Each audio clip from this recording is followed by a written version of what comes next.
Flávio Prado, eu tenho aqui alguns números da partida para você comentar, analisar aqui na Jovem Pan. Posse de bola: Brasil 56%, Equador 44%, tentativas de gol 11 do Brasil, 9 do Equador, chutes no gol 3 do Brasil, 2 do Equador, para fora 7 do Brasil, 6 do Equador, chutes bloqueados 1-1, um para cada lado. Além disso, né, temos aqui os números dos escanteios, né? 4 do Brasil, 2 do Equador. Alguns números da partida entre Brasil e Equador. É para tudo isso, Flávio, essas críticas ao futebol da seleção brasileira na partida de hoje? Depende da expectativa. Para mim, jogou o que eu esperava que ia jogar mesmo. A seleção hoje, seleções, né, de um modo geral, elas têm um nível muito precário mesmo. Muito pouco tempo de preparação, jogadores extenuados. É meio que a raspa do tacho, né? O que sobra vai. E muitos machucados e tal. Então, é o que eu falei durante a transmissão.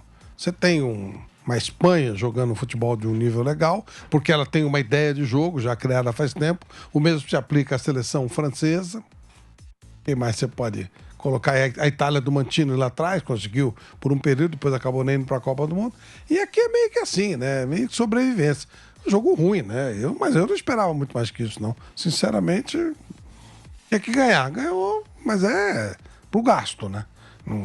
Quer ver jogo bonito, vai ver o Manchester City, vai ver o time do Xabi Alonso, jogar bonito, né? O Leverkusen. O próprio Real Madrid, às vezes joga bonito. Quer ver jogo bonito, não vai ver seleção. É muito jogo de seleção e a maioria deles, hoje é no jogo da eliminatória. Mas a eliminatória também é muito longa, sabe? Não tem muitos. É mais um negócio do que propriamente um espetáculo de futebol. E, Flávio, quem que a gente pode, digamos assim, atribuir, né, esse mau futebol da seleção brasileira? Muitos fatores, claro, vão entrar na discussão nas próximas horas e tal. Você diria o quê? Jogadores? Porque, assim, são jogadores, né, espetaculares, que nos clubes brilham muito, né, na Europa, né, dá pra dizer isso. Nem vou citar nomes, porque a maioria dos jogadores são jogadores do futebol europeu e que lá brilham, são titulares, aquela coisa toda. Temos o técnico Dorival Júnior, que chegou recentemente, mas a seleção brasileira não joga um bom futebol há muito tempo, não é só agora na era do Dorival Júnior. Então, assim, eu penso muito, eu quero ouvir de você, que parte a maior, digamos assim, responsabilidade dos jogadores, porque passa técnico e o futebol não muda, é esse futebol muito pragmático. Dá para ir por essa linha? O que você pensa sobre isso? Os jogadores, eles jogam lá, onde eles têm um sistema. Pois é, há um sistema de jogo definido. O que tem que ver Fernando Diniz com Dorival Júnior? Nada. A impressão que você tem, em termos de futebol, eles não falam a mesma língua nem de longe. Troca o Fernando Diniz pelo Dorival Júnior. Ou seja, tudo que o Fernando Diniz fez foi jogado fora. O Fernando Diniz também entra, você fala, bom, agora a CBF vai ter uma nova ideia de jogo. Ele faz um sistema totalmente diferente do anterior, aí volta, troca para um outro treinador. Imagina a cabeça dos caras que estão acostumados com outro nível de futebol e com essa troca para lá, troca para cá. Os caras não sabem nem exatamente o que jogar. Você tem que ter um sistema, definir o que se quer da seleção brasileira, fazer mais captação de jovens, fazer a molecada jogar nesse sistema básico de futebol. Aqui é uma zona, não uma várzea. O sistema é o sistema do treinador. Então o treinador que assumir vai colocar o sistema dele. E aí haja, né, pro jogador entender isso. Hoje, o jogador brasileiro, ele tem a técnica dele podada. Ele é levado para o exterior para ser um jogador tático. Desde que começa com alguma habilidade, ele é levado para jogar de maneira tática. Se não tem tática, ele não vai render. Então, eles rendem num determinado sistema de funcionamento. Antes, o jogador tinha mais espaço para individualidade.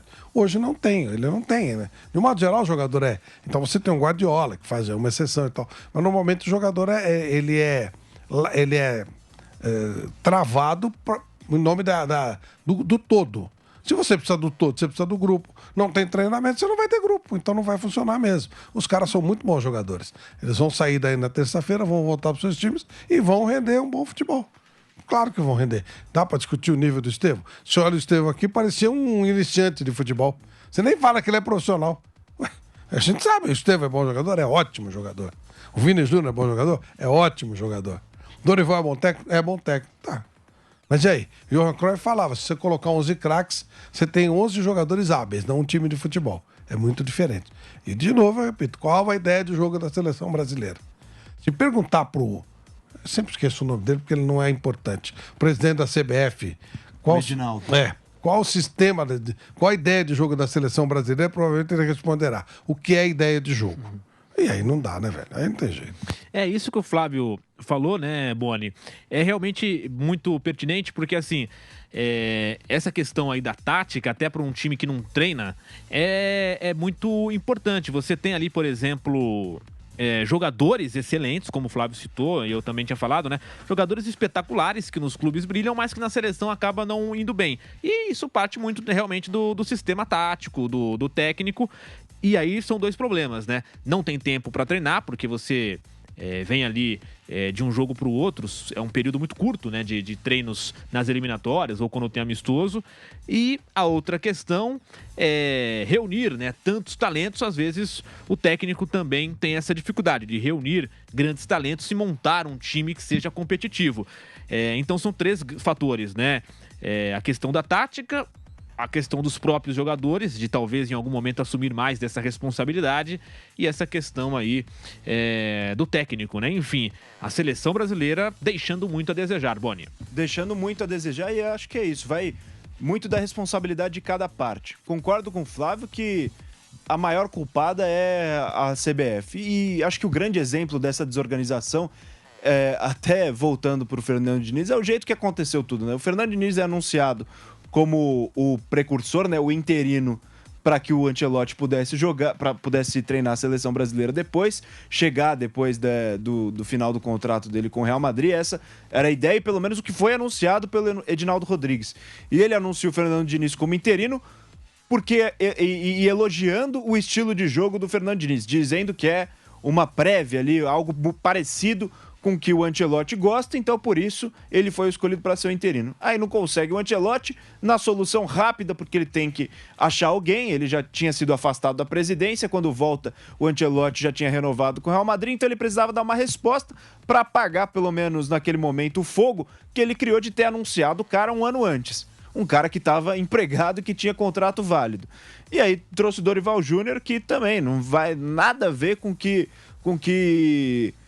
era o Fernando Diniz, com que seria o Carlo Ancelotti, então mostra essa bagunça, que é a organização do projeto de futebol da seleção brasileira. E acho que também tem a questão dos jogadores. Acho que falta assumir um pouco mais de responsabilidade. Na última data FIFA, que foi a da Copa América, você via os jogadores não aceitando muito as críticas. O Endrick já com um discurso mais combativo, o que me causou um pouco de estranheza. O Endrick acabando de chegar na seleção brasileira e já chegando com esse discurso de nós contra eles, nós contra todo mundo, essa coisa de se blindar das críticas, eu achei um pouco esquisito já assumir essa postura. Então acho que falta também dos jogadores chamar a responsabilidade, porque se eles rendem no clube, e claro, é muito diferente, tem a organização do clube, na seleção brasileira não tem essa organização, tem pouco tempo para treinar, mas eles acho que devem entender que podem render mais também, que podem entregar mais pela seleção brasileira, que é uma grande responsabilidade de estar com a camisa da seleção brasileira e que para receber essa responsabilidade precisa também estar à altura disso.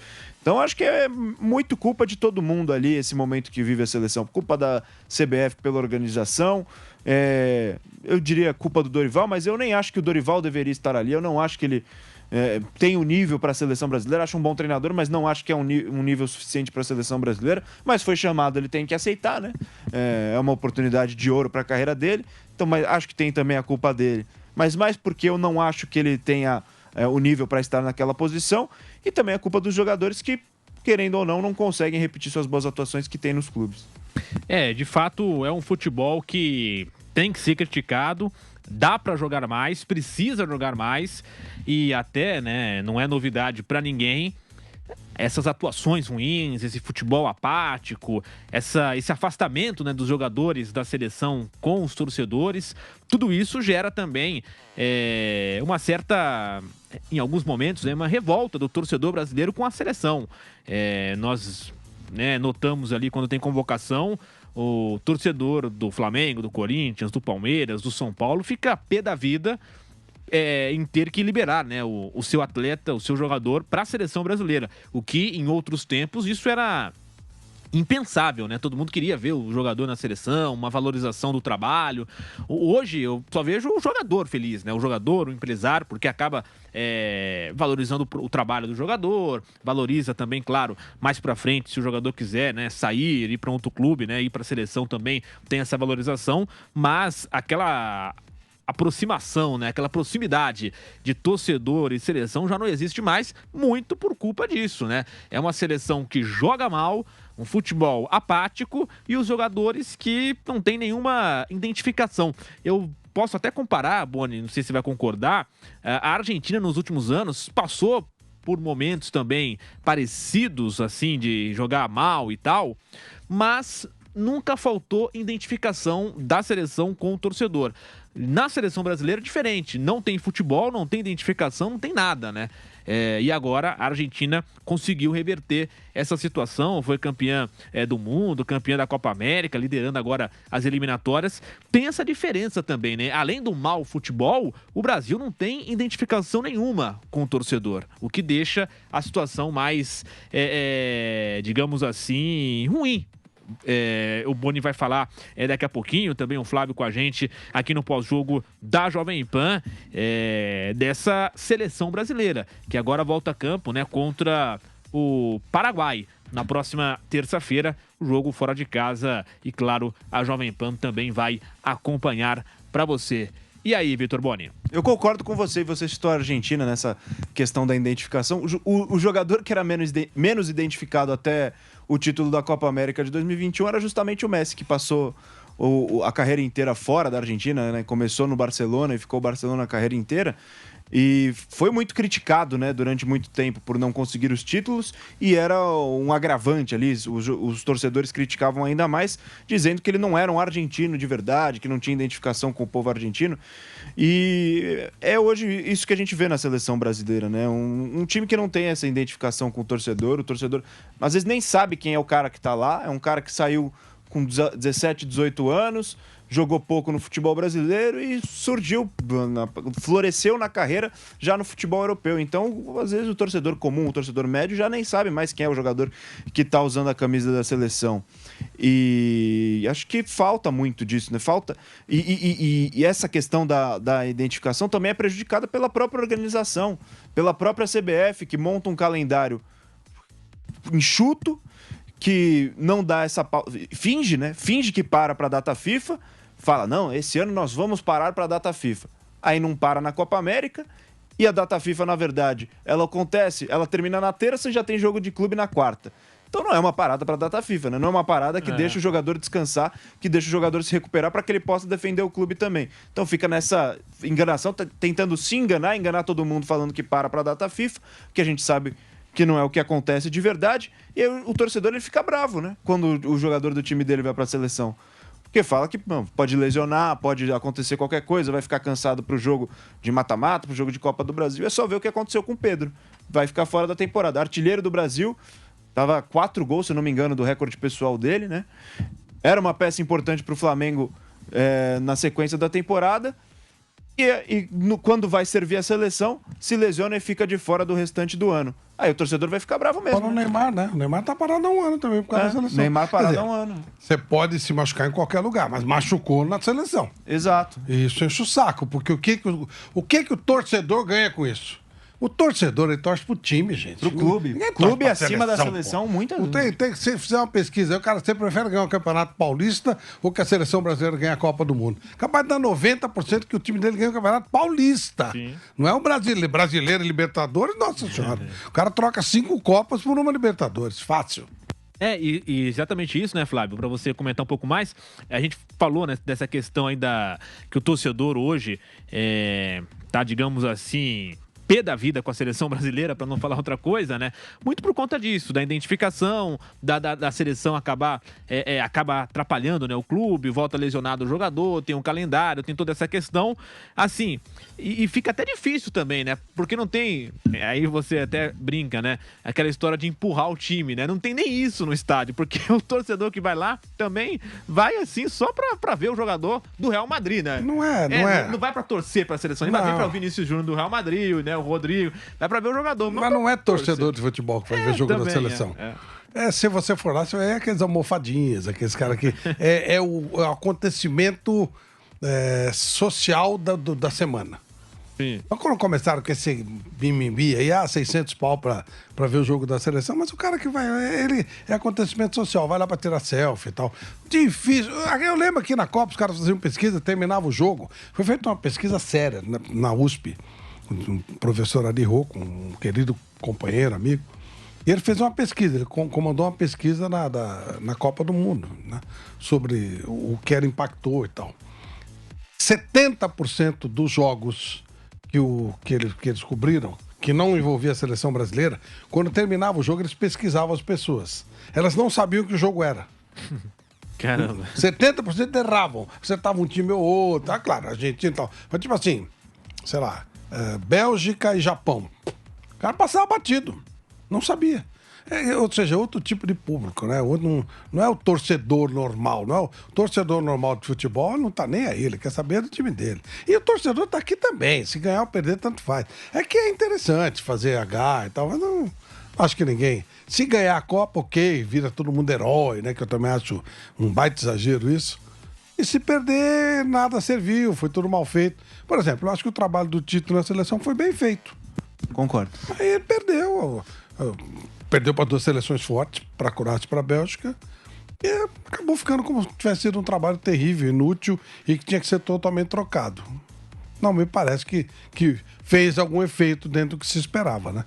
Mas enfim, é aquela coisa meio daquele mês, é coisa de boteco, né? Ganhou é bom, perdeu é ruim, e aí não tem o que fazer. A própria CBF não tem estrutura para dizer, olha, o trabalho está sendo organizado, o trabalho está sendo feito mirando exatamente isso. Não queremos esse perfil de jogador e tal.